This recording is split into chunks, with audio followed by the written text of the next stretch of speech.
Hey. Alright, so I think it's safe to say that the Miami Heat were definitely one of the clear winners in this free agency so far. They made a whole lot of moves, brought back pretty much their entire core, and they should definitely be taken as true contenders for now and for the near future. And yes, I even say that with the likes of the Brooklyn Nets, the Los Angeles Lakers, and the Milwaukee Bucks still roaming and looking for a championship, I truly do think that under the right circumstances, the Miami Heat could stick with these teams and go toe-to-toe with them. But before we do get into the moves that they've done this offseason, I do want to go back and rehash their disappointing 2021 season. Because although they finished as a 6th seed after being in the NBA Finals the previous year, I do think there is a whole lot of context that needs to go into that discussion about the 2021 season and basically just, give some ideas of why they did so bad, because they were, don't get me wrong, they were horrible. But if you do go back and look through the season again, you'll notice that Jimmy Butler missed a whole lot of time at the start of the year with some COVID-related issues, and during that time span, the Heat just lost a whole bunch of games, got off to a really bad start.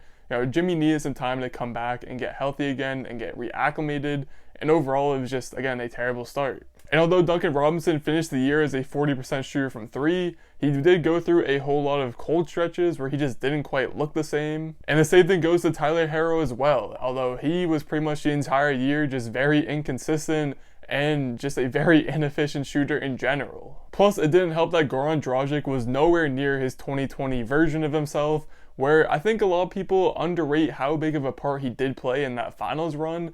He was one of the best players on that team, coming off the bench and just being a great scorer for them. Not to mention, before the season even started, they lost Jay Crowder in free agency, who is just a very, very solid player at his position on the wing, being a 3-and-D type of guy. Overall, with players being in and out of the lineup, there was no rhythm to get into at all, and just a whole bunch of players suffered from it. Again, Robinson had his cold stretches, Herro was awful, Dragic never got right again, and the whole situation, it was just a dysfunctional team, and the fact that they still finished the year 40-32, I think deserves a little bit more credit than they are ever being given for that season. Anyway, let's jump back to current day because that's the reason why we're all here. Like I said, Miami was able to retain pretty much all of their core pieces from last season. Bam Adebayo, who just signed an extension last season, just won gold in Tokyo with Team USA, and he should be approaching his prime as we head into the season and probably taking at least another minor jump at the very least.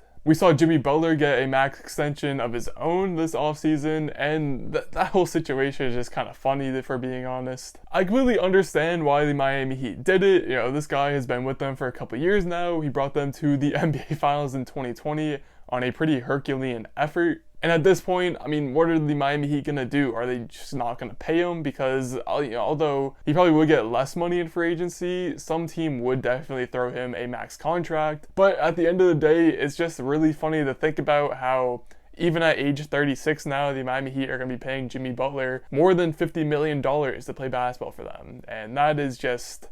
that's something. Moving on from that, Duncan Robinson also got re-signed for a little bit under $20 million a year. And while there was a good amount of people who were saying that this was an overpay and that the Miami Heat gave up a little bit too much in order to keep Duncan Robinson, I think it's a pretty fair price overall. While Duncan Robinson's not quite on the same tier as a Steph Curry or Klay Thompson, I think he most definitely fits into that next tier below. Definitely one of the top shooters in the NBA. And when the stars on your team are two guys who cannot shoot the ball very well, in Jimmy Butler and Bam Adebayo, you're going to want all the shooting around them that you can get. So it definitely makes sense to, even if it does end up being a bit of an overpay, it's definitely a good overpay to bring on, again, one of the best shooters in the league in Duncan Robinson. And I spoke on him a bit earlier, but Tyler Herro is also still on the roster. He's another guy that you can say what you want about him, but I know for sure I am definitely holding on to my Tyler Herro stock as we approach this next season. Obviously, the 2021 campaign was horrible to watch, but as a rookie in 2020, he was amazing, and I just don't see how someone could put up those types of numbers and then just completely fall off the face of the earth.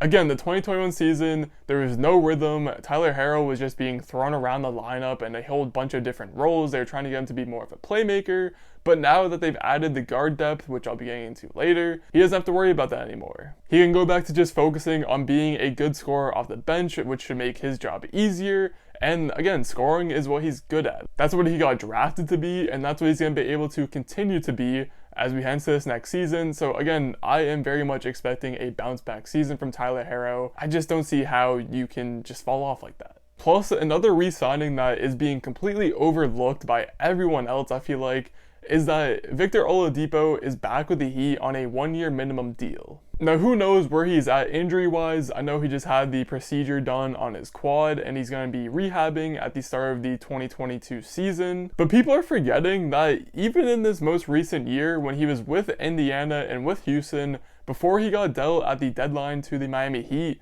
he was averaging 20 points per game on some decent efficiency. And again, I mentioned this in yesterday's video as well, but there seems to be this notion that fans think that 20 point per game scorers just happen to grow on trees, but they do not. So for this season, health should definitely be the #1 priority for Victor Oladipo. Obviously, he's not going to rush anything back because he's on this 1-year deal. He's hoping that he can just get healthy and show some glimpses of a future for himself that can land him a bigger contract in next year's offseason. But even if you're the Miami Heat, I think you're just hoping that he gets healthy, and even if he only comes back with like a month or so left in the regular season, but he comes back healthy and he's able to play at full speed, I think that it's going to be an absolute steal for them. You know, there were so many people getting upset about 23-year-old Malik Monk signing with the Lakers on a minimum deal this offseason, but for some reason, no one else is seeming to be complaining about this Victor Oladipo signing, which, again, if he can get to a point where he's healthy and playing at full speed this year, this could end up being 10 times more valuable than the Malik Monk signing. Anyway, getting into the actual additions they made to the roster this offseason, obviously we're going to start with the Kyle Lowry sign and trade. And yes, it's that one that's being reviewed by the NBA right now for tampering, which in itself is just, again, something that is really, really hilarious. Like, the NBA, they just have to decide at some point if they actually care about tampering or not, because I think everyone knows that all 30 teams are doing this. You know, front offices are talking to players, the players are talking to the players. We're in the age where social media allows you to talk to anyone at a moment's notice. So it's going to come down to the NBA deciding if they actually care or not, because right now they seem to just be picking and choosing which teams and organizations they want to attack. And it's really stupid. It's dumb. The whole system's broken and flawed. It needs to be fixed. And they just need to come to a consensus ruling and stick to it at some point. But assuming this deal does stay, and it should, Kyle Lowry is a perfect fit for this Heat team and is just overall a great addition. Even though he is 35, he's aged pretty well so far in the NBA. Obviously, won a ring with the Raptors back in 2019. He's still one of the toughest defenders at the guard spot in the NBA. Also a great playmaker, just knows how to move the ball and run an offense efficiently. Plus, he was actually just a hair under being a 40% shooter last season from 3 on very high volume. So again, just another guy that you can surround with Jimmy Butler and Bam Adebayo and help get that spacing in a better scenario. Plus, since it took the Raptors so long to make this trade and they waited till the last possible moment, the Heat were able to get away with only giving up Goran Dragic and Precious Achiuwa. Which, if you think about it, it really just ended up being the Miami Heat giving up Precious Achiuwa to essentially just upgrade their point guard position from Dragic to Kyle Lowry, which I think all other 29 front offices in the NBA would have done. And that's no slander to Precious Achiuwa. I think he's a fine player. He's just really young and still a very raw prospect at this point and not helping the Miami Heat win a championship. So again, overall, great trade for the Miami Heat. Outside of that, they also added 2 forwards that were recent champions in Markeith Morris and PJ Tucker. Simply put, both of these guys will be great wing defenders and just connectors offensively. They can throw them out there in pretty much any rotation, any lineup, and they're just going to give you some good off-ball basketball, which is all you need for some veteran depth at the wing spots. All in all, they might want to add another vet or two at the guard or center spot. They can either do that this offseason or probably once there's some buyouts later on in the season. But like I said at the start of this video, this team should definitely be one of the top contenders in the East.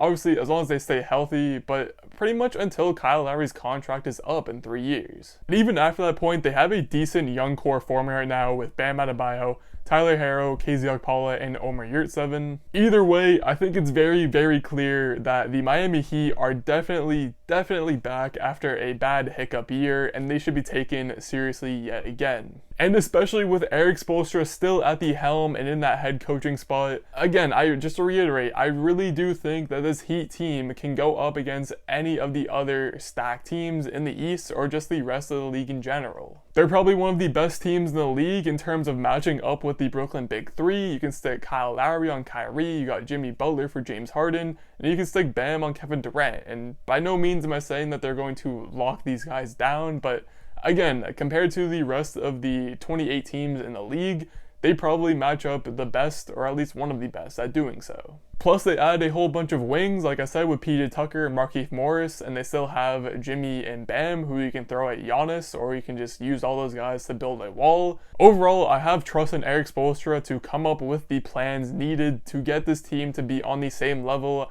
as the other best teams in the league.